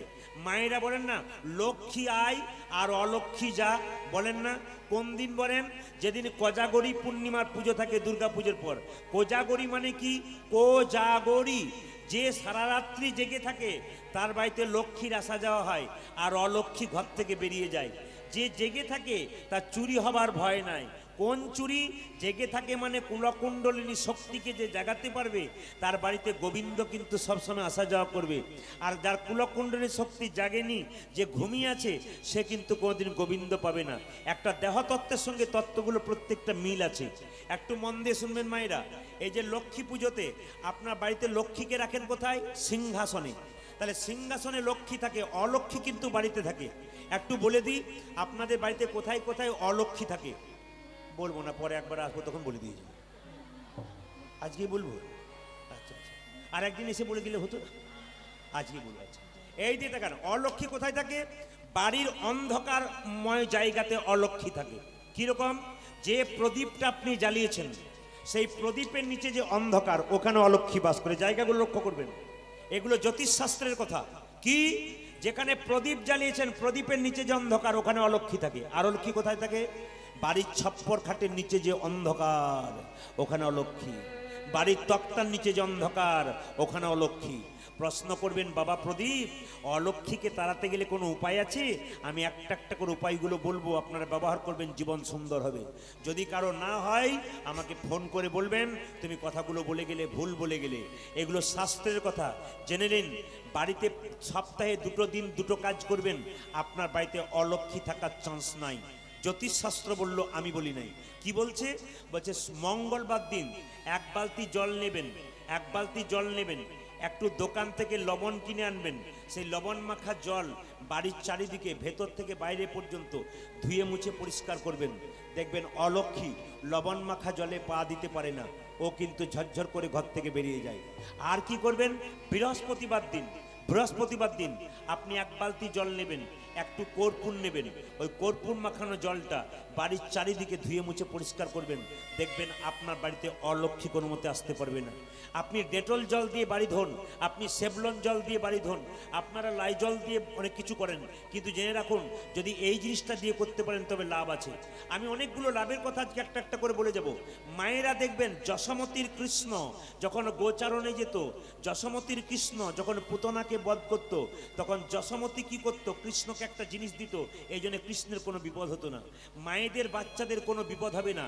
একটা উপায় বলে দেবো, আপনাদের বাচ্চা এখান থেকে ওখানে নিয়ে যাচ্ছেন, বাইরে চলে যাচ্ছে, আপনার চিন্তা লাগছে ছোট্ট বাচ্চাকে নিয়ে যাচ্ছে, কে নজর দিয়ে যাবে, কি হয়ে যাবে? আপনারা একটা কাজ করবেন, আপনার বাচ্চাকে আর কেউ নজর দেবে না। কাজটা কি? আপনারা বাচ্চার কপালে কি দিন? কাজলের ফোঁটা দিন। দিন না? জোরে বলুন হ্যাঁ না না। আচ্ছা, গোবরের ফোঁটা দিন। অনেকে কিন্তু আমাদের দিকে গোবরের ফোঁটা, কাজলের ফোঁটা দেয় কেন? যাতে নজর না হয়। যশোমতী কিন্তু ওটা দিত না। কি দিত? হরিচন্দনের মৃত্তিকা দিত। আপনারা প্রশ্ন করবেন হরিচন্দনের মৃত্তিকা কাকে বলে? জেনে নিন কাকে হরিচন্দনের মৃত্তিকা বলে। বলছে তুলসী তলার কাঁচা মাটি আর মায়ের স্তনদুগ্ধ একসঙ্গে মিশিয়ে ছেলের কপালে কেউ যদি দিতে পারে, তবে ছেলের আর কোনোদিন বিপদ হয় না। দেখবেন আপনার বাচ্চা ছেলেকে আপনার মায়ের স্তনদুগ্ধ আর তুলসী তলা কাঁচামাটি একসঙ্গে মিশিয়ে ছেলের কপালে 3 বার ঠেকিয়ে দিলে ছেলের কোনো বিপদ হয় না। বাচ্চা ছেলেকে ডেটল দিয়ে স্নান করান, শ্যাবলন দিয়ে স্নান করান। যশোমতীর কৃষ্ণ যখন পুতনাকে বধ করতো, রাক্ষসীকে বধ করতো, তখন মায়ের কোলে যখন ঝাঁপিয়ে পড়তো, মা তখন বলতে, দাঁড়া বাবা, কোন রাক্ষসী কোন রাক্ষস তোর শরীর দিকে নজর দিয়েছে, এক কাজ করি বাবা, তোমার কিছু হবে না, এদিকে এসো। মা কি করতো? 1 বালতি জলে একটু গোমূত্র ফেলে ছেলেকে স্নান করাতো। আপনাদের কাছে নিবেদন রইল, মাসে একদিন যদি করতে পারেন, 1 বালতি জল নেবেন, কয়েক ফোঁটা গোমূত্র নেবেন, বাচ্চাকে স্নান করাবেন, দেখবেন বাচ্চার শরীরে কোনোদিন চর্মরোগ হবে না। আপনি দেখে নেবেন কেমিক্যাল যুক্ত জিনিস না মেখে আপনি গরুর যে গোমূত্র আছে 1 বালতি জলে একটু মিশিয়ে বাচ্চা ছেলেকে স্নান করালে তার লাভ হয়। একটা লাভের কথা বলি মায়েরা, দেখবেন শঙ্খ যে আপনারা বাজান না, তো শঙ্খের যে গুঁড়ি ওটা পাওয়া যায়, শাঁখা যেখানে বিক্রি হয় সেই দোকানে গিয়ে বলবেন একটু শঙ্খ গুঁড়ি দেন তো, মায়েদের এই গালে কোনোদিন দাগ হবে না। আপনারা কত রকমের মলম কিনছেন দোকান থেকে নাকি, কত রকমের কেমিক্যাল যুক্ত জিনিস কিনছেন। এখানে যদি কোনো ওষুধের দোকানদার থাকে তাহলে বলবে বেটা খুব বদমাইশ লোক আছে, বলে কেন আমার দোকানের সব মালপত্র বন্ধ করে দেবে। না না, তা নয়। এখানে শাস্ত্র কি বলছে দেখুন, কি বলছে? আয়ুর্বেদ শাস্ত্র বলল, যদি কেউ শাখার দোকান থেকে ওই শঙ্খের গুঁড়ি দোকানদারকে বলবেন, দাদা আপনি শঙ্খের গুঁড়ি দিন, একটুখানি শঙ্খের গুঁড়ি নেবেন 100 গ্রাম মতো, প্রত্যেক দিন শোবার সময় পাউডার মাখার মতো এরকম করে মাখবেন, দেখবেন আপনার এখানে আর চর্মরোগ থাকবে না। শ্রীমতী রাধা রানী এটা করতো, মা যশোমতী এটা করতো। তাদের তো তখন কেমিক্যাল যুক্ত মলম ছিল না, স্নো পাউডার ছিল না, তাদের গালে কোনো দাগ ছিল? দেখবেন তো ছবিতে। যদি এগুলো আপনারা ব্যবহার করতে পারেন, আপনাদের জীবন সুন্দর হয়ে যাবে। তবে মায়েরা, ওই লক্ষ্মী পুজোর দিনে, কোজাগরী লক্ষ্মী পুজোর দিনে মাথায় রাখবেন, আপনাদের পুজো তো হয়ে গেল, আপনার পরের বছর থেকে কোজাগরী পূর্ণিমা পুজো বা এই পুজোতে সারা রাত্রি দরজাটা খুলে দেবেন। কেন বলুন তো? লক্ষ্মী ঢুকবে আর অলক্ষ্মী, জোরে বলুন, অলক্ষ্মী, জোরে বলুন, বেরোবে। লক্ষ্মী ঢুকবে, অলক্ষ্মী বেরোবে। যেমন কোজাগরী পূর্ণিমার সময় এবছর আমার পুজোতে গান ছিল না, কেন বলুন তো? এবছর তো করোনার জন্য ভয়ে বেরোতে পারি নাই, কিন্তু গত বছর আমার গান ছিল বোলপুর শান্তিনিকেতনে। যখন গান করতে যাচ্ছি, আমার এক বন্ধু বলছে, প্রদীপ আজ তো লক্ষ্মী পুজো, তুই তো কীর্তন করিস, তত্ত্ব বলিস, একটু বুঝিয়ে দে, আমার তো হাতে টাকা নাই, কি করলে টাকা আসবে? আমার কাছে ধান নিয়ে নে, তোর সমাধান হয়ে যাবে। বলছে না, ধান নেবো না, তত্ত্ব করিস, তত্ত্ব দিয়ে বুঝিয়ে দে কি করলে মা লক্ষ্মী আসবে। বললাম আজকে কোজাগরী পূর্ণিমা, দরজা হাঁ করে খুলে দিবি, সারা রাত্রি লক্ষ্মী ঢুকবে, অলক্ষ্মী বেরিয়ে যাবে। ও আমার কথায় দরজা খুলে দিয়েছে। পরের দিন সকালে গান করে ফিরছি, দরজাতে গালে হাত দিয়ে বসে আছে। কি রে, দরজা খুলেছিলি? হ্যাঁ। লক্ষ্মী ঢুকেছিল? না। কি ঢুকেছিল? চোর ঢুকে গিয়েছিল। ডাকার মতো ডাকবে তবে তো লক্ষ্মী ঢুকবে, নইলে নিতাই গৌর হরি বল বলে চোরই ঢুকে যাবে। তাই সবাই মিলে একটু প্রেম সে হাত তুলে এই গানটা গেয়ে নিন, একসঙ্গে গেয়ে নেবেন সবাই মিলে একসঙ্গে।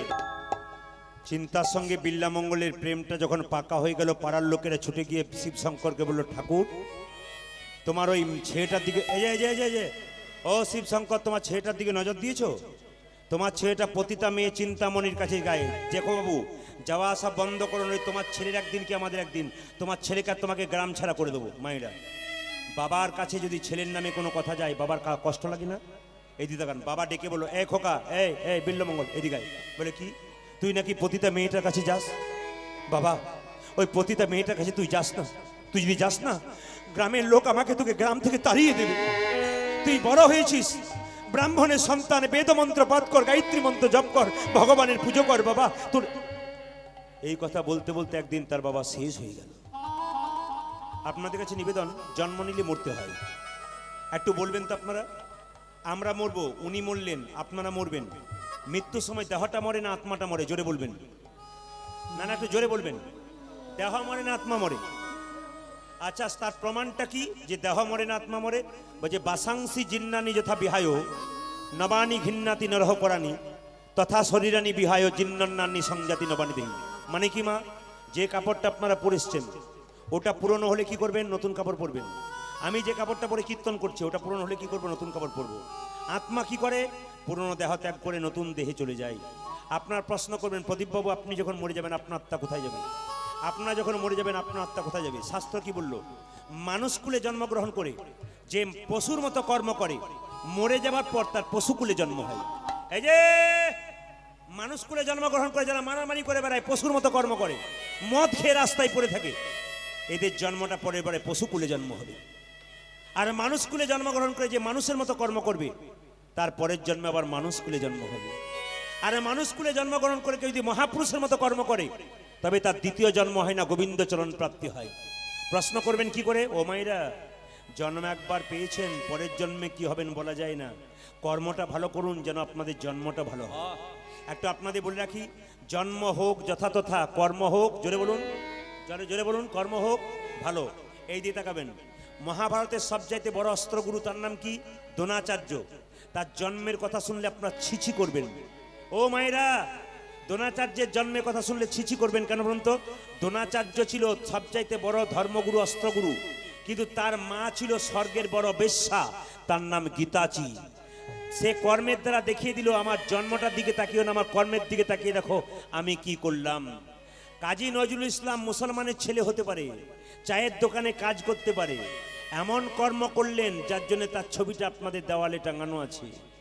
যিনি দানবীর কর্ণ, জন্ম নিয়েছিল মায়ের গর্ভে, কুমারী অবস্থায় কুন্তি তাকে জন্ম দিয়েছিল, কর্ম করে তিনি দেখিয়ে দিলেন আমার জন্মটার দিকে তাকিও না, আমার কর্মটার দিকে তাকাও। ভগবান শ্রীকৃষ্ণ কারাগারে জন্ম নিয়েছিল, জন্ম নিয়ে দেখিয়ে দিলেন আমার জন্মের দিকে তাকিও না, আমার কর্মের দিকে তাকাও। আমি ভগবান 10 অবতারের মধ্যে এক অবতার, তার নাম কি? তার নাম হচ্ছে কি? এইদিকে, তার নাম বুদ্ধদেব। তার জন্ম হয়েছিল কোথায়? গাছতলার নিচে, রাস্তার ধারে। রামকৃষ্ণ পরমহংসদেব, তার জন্ম হয়েছিল কোথায় মায়েরা? 59 সালে। আবার আবার দেখবেন খ্রিস্টানদের ধর্মগুরু যীশু খ্রিস্টের জন্ম হয়েছিল ভেড়া সালে। এরা দেখিয়ে দিল জন্ম হোক যথাতথা, কর্ম হোক ভালো।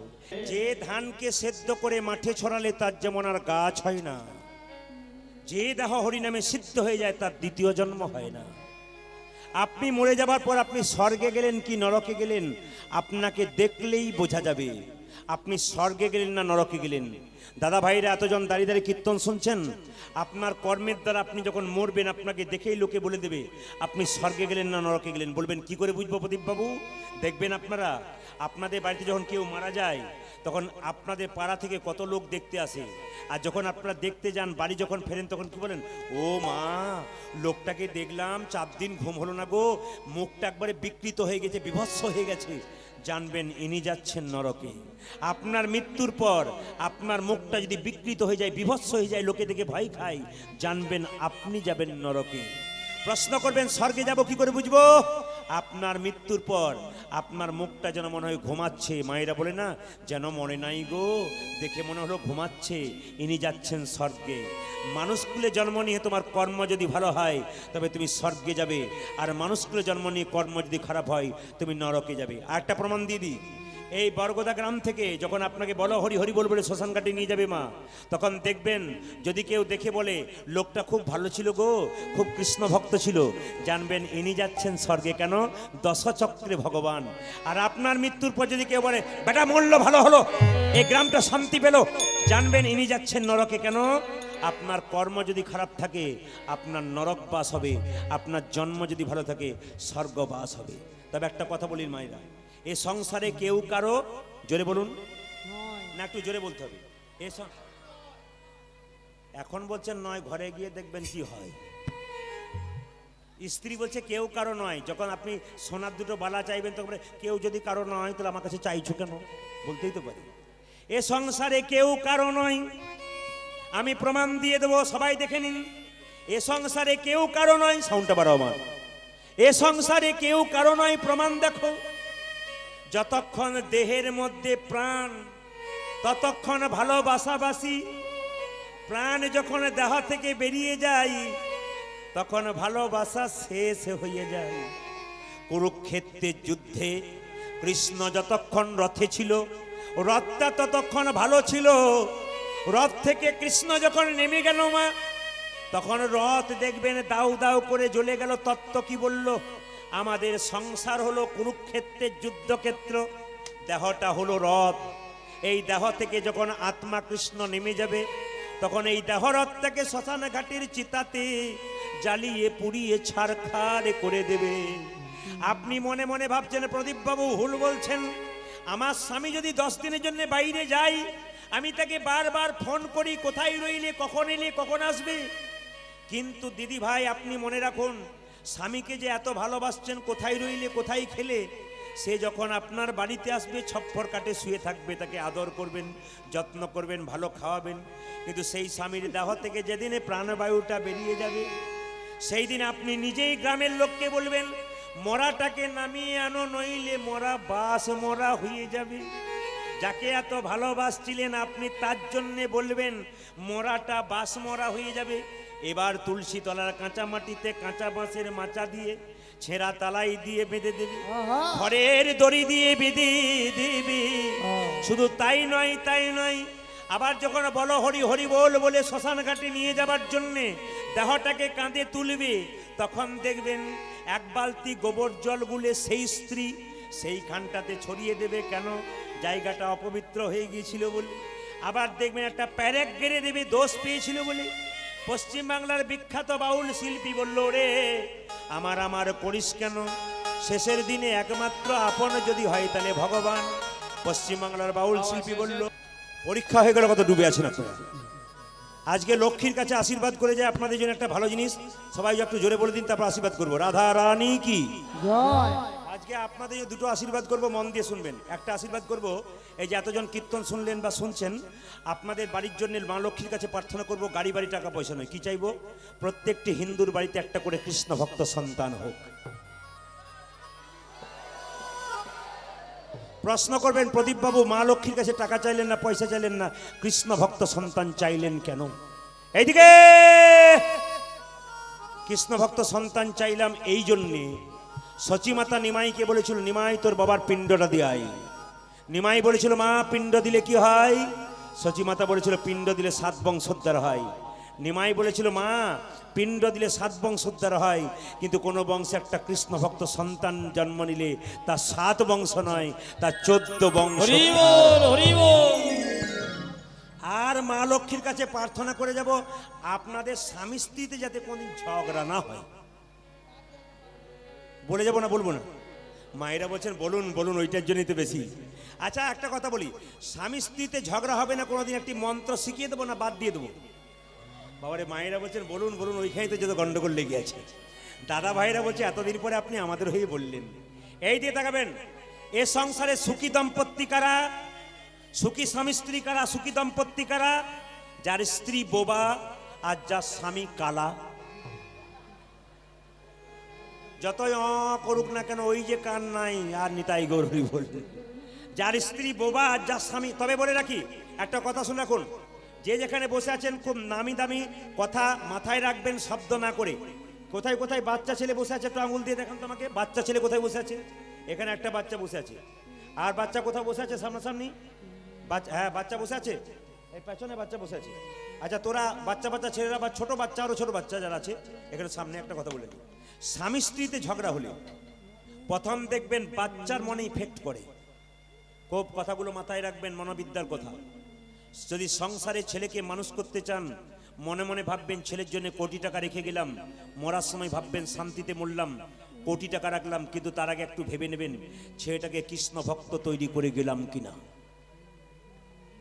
জোচ্চোর মাতাল মদঘর তৈরি করে গেলে যে টাকাটা আপনি রাখলেন ও তো মদ খেয়ে খেয়ে ফেলে শেষ করে দেবে। আর যদি কৃষ্ণ ভক্ত সন্তান জন্ম দিয়ে যান, আপনার মৃত্যুর সময় শান্তিতে মরবেন, টাকাটা উল্টো পথে খরচ করবে না, ভক্ত বৈষ্ণব সেবায় লাগিয়ে তারপর খরচ করবে। এইরকম বাচ্চা জন্ম দিয়ে আপনি কৃষ্ণ ভক্ত সন্তানের মা হয়ে বাবা হয়ে সংসার থেকে যান, তবে আপনার মৃত্যুটা শান্তি হবে। এইদিকে বাচ্চার মনে কিন্তু প্রথমে কথাগুলো ইফেক্ট হয়। দেখবেন আপনাদের চাইতে আপনার বাচ্চা আগে জানে। দেখবেন প্রমাণ, দেখবেন এখানে ছোট বাচ্চা আছে, একটু বলতে বলি। আচ্ছা ছেলে যখন বিয়ে করতে যায় তখন দেখবেন স্বামীর ছেলের মুখে দেখবেন একটা সাদা কাপড় ঢাকা দেওয়া হয়, আর মেয়েকে পিঁড়িতে করে যখন নিয়ে যাওয়া হয় তখন চোখে কি ঢাকা দেওয়া হয়? বাচ্চারা বল, জোরে বল, একটু দাঁড়িয়ে বলে দে, দাঁড়িয়ে বল, দাঁড়িয়ে বল, জোরে বল, কি কি দেয় চোখে? দেখছেন কেমন পার্টি বসে আছে সামনে? এত বোকা ভেবে নিয়েন না। আচ্ছা মায়েরা বলুন তো, পান পাতা ঢাকা হয় না, ঢাকা দেয় কেন? বিয়ে তো করেছেন, পান পাতা ঢাকা দেওয়া হয় কেন? বলে অনেকদিন বিয়ে করেছে, আমার কার মনে আছে, তো তোমাকে ডাকলাম তখন বলি একটু বলি, মেয়েরা যখন বিয়ের সময় ধীরে, মেয়েরা যখন পান পাতা নেই, পান পাতাটা কে? আজ আর বলবো না, 10টা বেজে গেল, পরের দিন বলবো। না না না, আজ আর বলবো না, আর একদিন বাইনা করবেন তারপর বলে দিই। আচ্ছা এইদিকে তাকান মায়েরা, পান পাতাটা কি নাম? ওটার নাম যোগমায়া। কেন? মেয়েটি পান পাতা সরানোর পরে স্বামীর মুখটা দেখলো আর মায়ার যোগ হয়ে গেল। এই গানটি কালকে রাত্রিতে যেখানে ছিলাম নদিয়াতে, সেখানে গাইলাম। যে কাকা বাবুর বাড়িতে বাসা ছিলাম, বয়স্ক লোক, উনি বলছেন বাবা প্রদীপ তোমার কীর্তনে সব জায়গাটা ভালো লাগলো, এই জায়গাটা আমার কেমন যেন মানে সন্দেহ রয়ে গেল। সন্দেহ মানে তুমি যে বললে পানটা হলো যোগমায়া, পান পাতা সরালে স্বামী স্ত্রীর মধ্যে মায়ার যোগ হয়। আমার 3টে ছেলে 3টে বৌমা, মায়ায় নাই, খালি ঝগড়া করছে।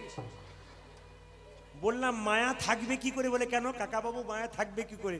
পান ঢাকা নেবার আগে কতবার রাস্তাতে দেখা হয়ে যায়, হয় না? ওই জন্য মায়া থাকে না। তবে শুনে রাখুন, দামি কথা বলি, স্বামী স্ত্রীর মধ্যে ঝগড়া হবে না। একটা কাজ করবেন, একটা ভাগবতের কাজ, একটা বাস্তব কাজ। প্রথমে বাস্তব, তারপর ভাগবত বলবো। সেরকম স্বামী স্ত্রীতে ঝগড়া হচ্ছে বাড়িতে, পাশের বাড়ির মেয়েরা এসে বলছে দিদি তোমরা যেভাবে তাণ্ডব শুরু করেছো আমাদের ছেলে মেয়েগুলো মানুষ হবে না, তোমার ছেলেগুলো নষ্ট হচ্ছে। শোনো দিদি, ঝগড়া করো না, তোমরা খুব ঝগড়া করছো সারাদিন ধরে। এই দেখো চলে যাও, পাশের গ্রামের সাধু বাবা এসছে, বাবার কাছে যাও, সে মন্ত্রপুত জল দেয়, সেই জলটা মুখে নিয়ে নেবে, দেখবে তোমাদের ঝগড়া হবে না। মায়েরা স্বামী স্ত্রীতে পাশের গ্রামে গেল সাধু বাবার কাছে, তাকান আমার দিকে। সাধু বাবাকে কি বললো, বাবা আমাদের খুব ঝগড়া হয়, যাতে না হয় আপনি নাকি মন্ত্রপুত জল দিন, একটু দিয়ে দিন যাতে ঝগড়া বন্ধ হয়ে যায়। সাধু বাবা বললো কে বেশি ঝগড়া করে? স্ত্রী বলছে ওই দেখুন তখন স্বামী বলছে না ও, না ও। এখন দুজনেই লেগে গেছি ঝগড়া। সাধু বাবা বুঝতে পেরে গেল মেয়েটি বেশি ঝগড়া করে, ছেলেটি কম করে। দেখছে যে ছেলে যদি 4টা বলছে, মেয়ে 25টা বলছে।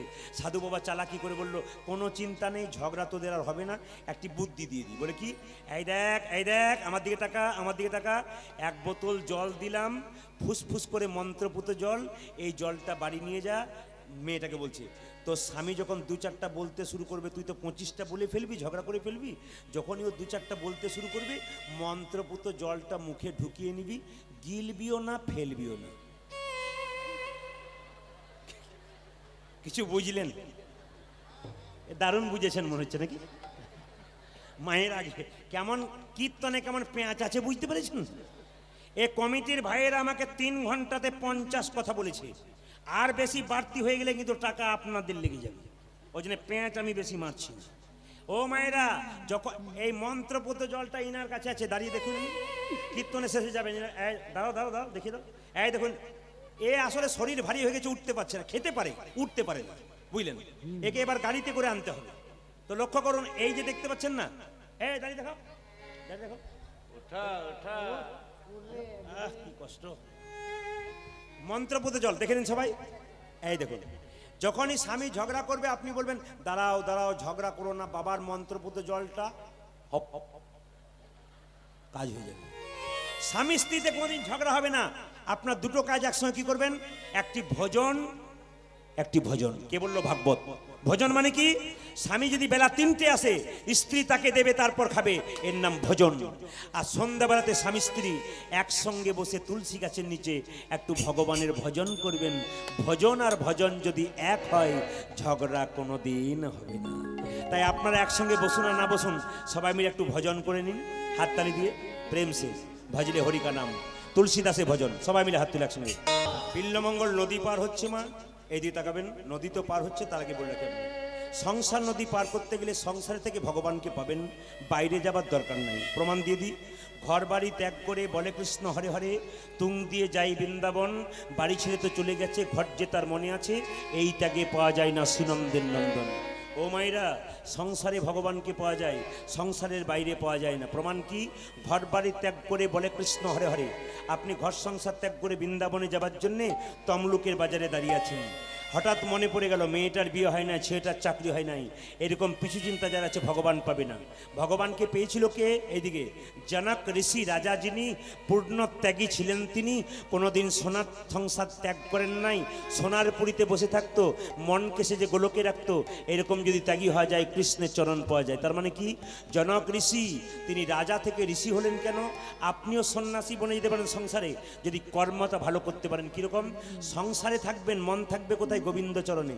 আপনাদের 1 ভরি সোনার মালা হলে কত অহংকার হয়ে যায়। আর জনক রাজা সোনার পুরীতে বসে থাকতো, কিন্তু মনটাকে রাখতো কোথায়? গোবিন্দের চরণে। আর কি বলছে?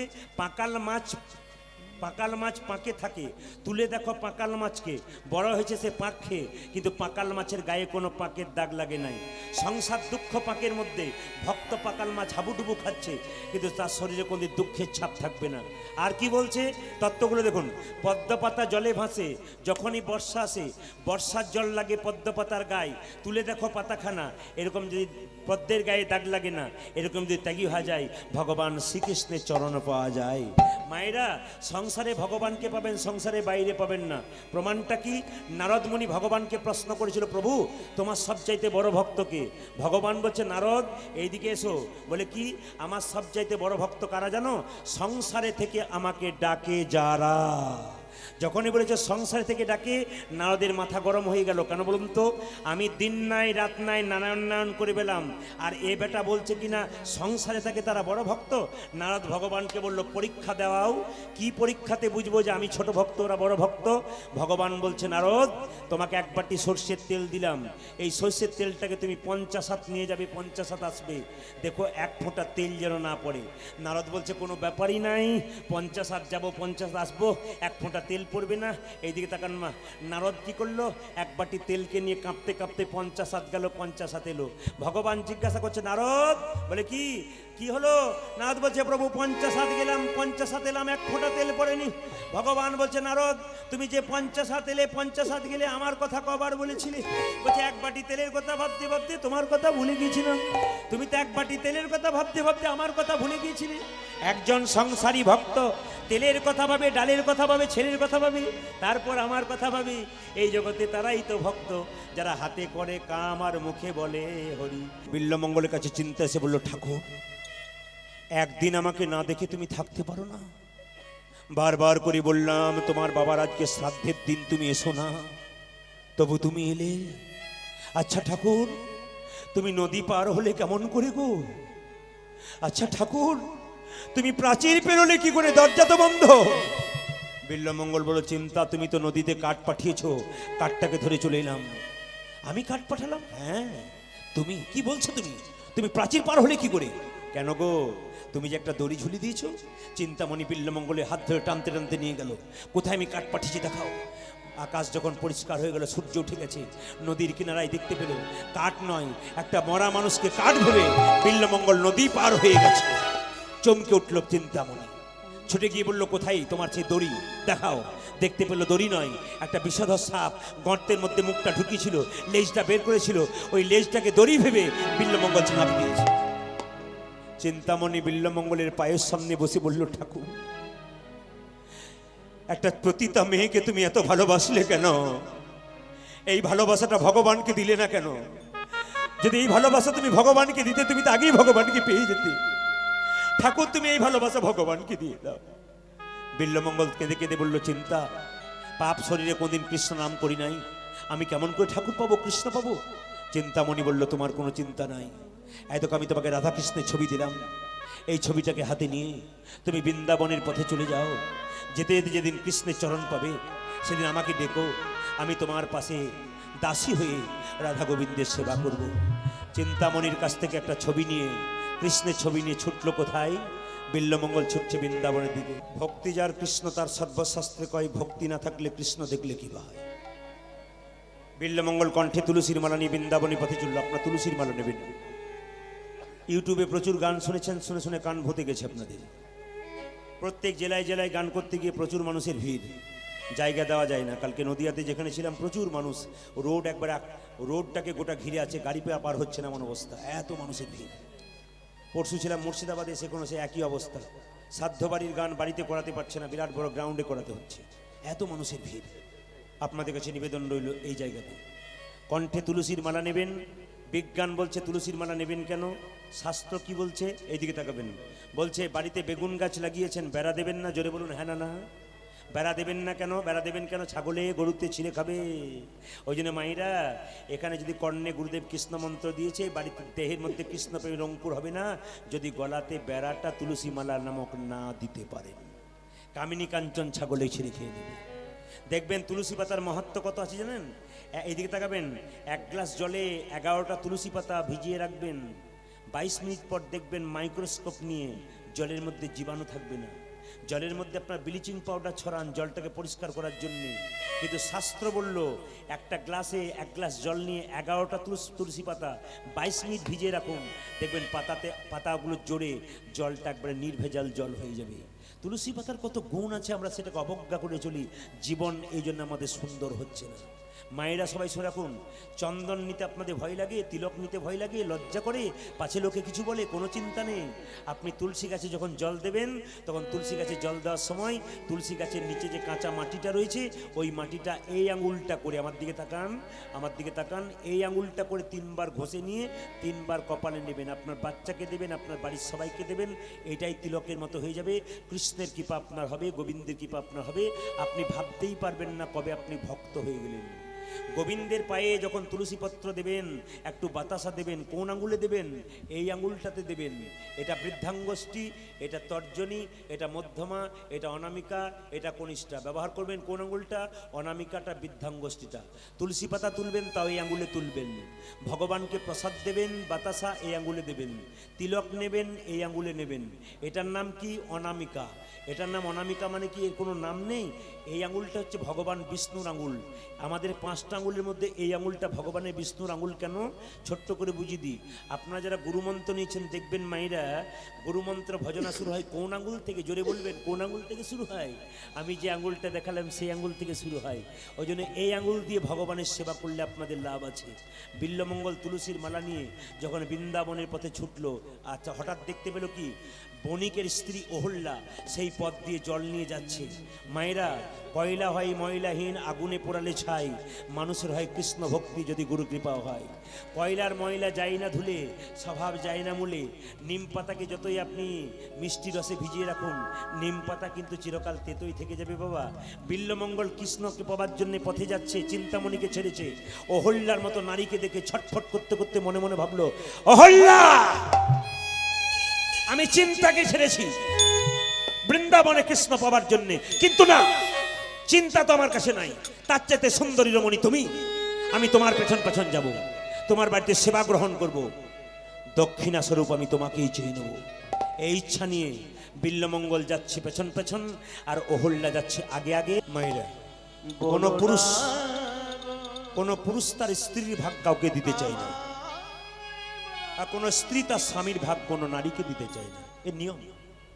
জগতের ভালোবাসাটা কতখানি সেটা প্রমাণ পেয়ে যায় স্বামী স্ত্রীর মধ্যে। কখন বলুন তো? যখন কোনো স্বামী তার স্ত্রীকে পরপুরুষের সামনে দিতে চায় না, আর কোনো স্ত্রী তার স্বামীকে পররমণীর কাছে যেতে দেয় না, তখন বুঝতে হবে পাক্কা প্রেম হয়ে গেছে। যখনই চিৎকার করে বলল বণিক, না না, তুমি অন্য কিছু চাও না, আমি যা চেয়েছি তাই, নইলে অভিশাপ দেবো। তোমার স্ত্রী স্মৃতি সিঁদুর একবারে ক্ষয় হয়ে যাবে, হাতের শাঁখা ভেঙে যাবে, অভিশাপ দিলাম তোমায়, কি করবে করো। স্ত্রীকে গিয়ে বললো, হল্লা, ব্রাহ্মণ বৈষ্ণব বাড়িতে এসেছে সেবা করতে, সেবা তো করালে, দক্ষিণা কি চাইলো জানো? এমন দক্ষিণা চাইলো তুমি দিতে পারবে কি? আজকে তোমার দেহটাকে তার সেবাতে লাগা। না, এ কথা বললে কেন? পৃথিবীতে আমার জন্ম নেবার আগে আমার মৃত্যু হলো না কেন? নারায়ণের চরণে গিয়ে কেঁদে কেঁদে বললো ছবির সামনে, প্রভু, আমি আমার দেহটাকে কি করে ব্রাহ্মণ বৈষ্ণবকে দেবো? কিন্তু কি হলো দেখুন, পরক্ষণেই মনে মনে ভাবলো, যদি ব্রাহ্মণের সেবায় না লাগি, আমার স্মৃতির সিঁদুর নষ্ট হয়ে যাবে, আমার হাতের শাখা ভেঙে যাবে, আমি বিধবা হয়ে থাকবো। দরকার নেই, আমাকে সাজিয়ে দাও। তোমার যদি অনুমতি থাকে তবে আমি যাবো ওই ব্রাহ্মণ বৈষ্ণবের সেবায়। সাজিয়ে দিল কে? ব্রাহ্মণ। কাছে যাবার জন্য অহল্যার স্বামী অহল্যাকে সাজাচ্ছে। স্মৃতিতে সিঁদুরে পরাইয়ে দিল, নয়নে কাজল পরালো,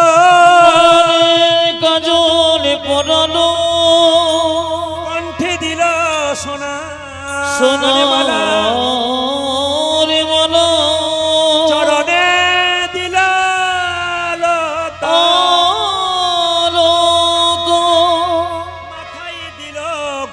মাথায় দিল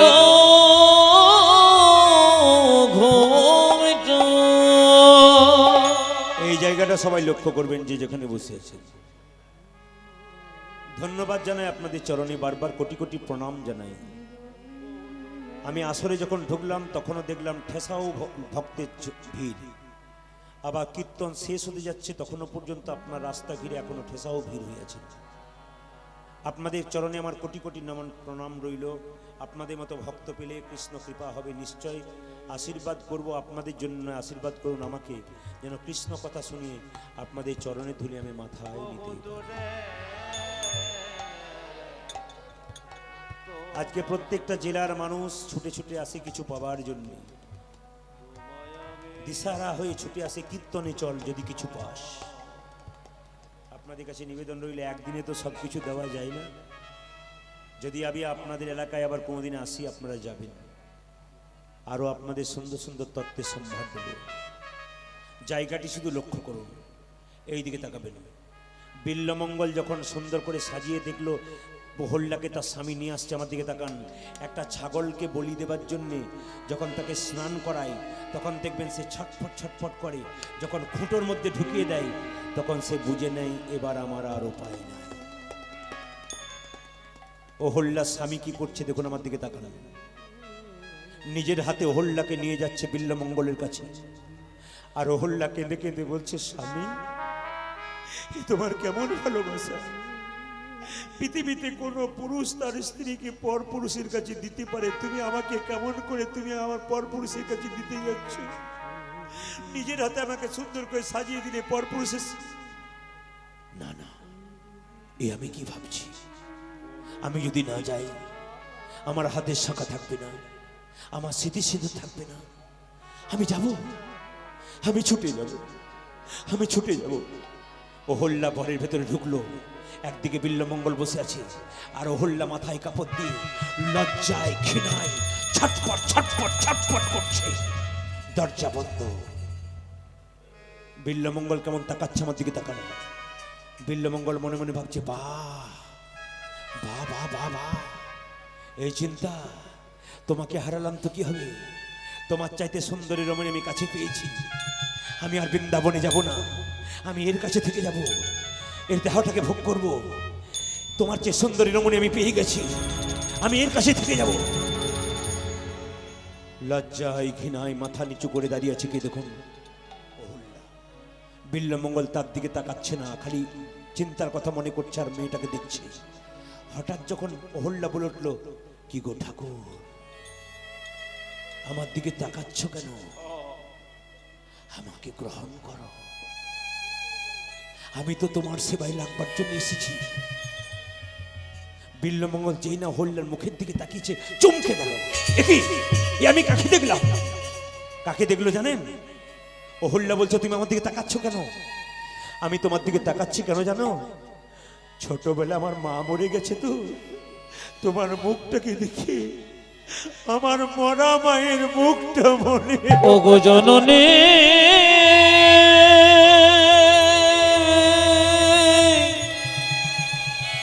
তুমি আমার মা।